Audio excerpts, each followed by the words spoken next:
Okay, let's show the back seat now. This is the rear seat of this 2014 Chevy Silverado. The fits of these covers, again, fantastic, nice tight fits all the way around.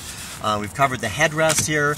We've covered then the armrest drink holder. We call that the armrest drink holder. It tucks in underneath this so nicely. Your pull tab is going to be pulled, we have an opening for that.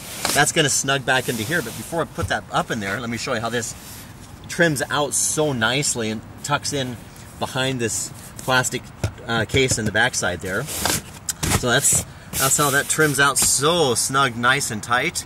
The quilting in here really just gives it a great look. We've got a foam backing behind this for protection of the seats, stability of the material, and it also just makes it look so nice. The seats are going to fold and function. So we got coverage underneath the bottom side of the seat as well. Again, you can get your hunting dog in here. It's a tough, durable polynylon material that is just going to last for years, and it's mud will brush off. It's water repellent. Great covers. Most importantly, you're going to love these covers.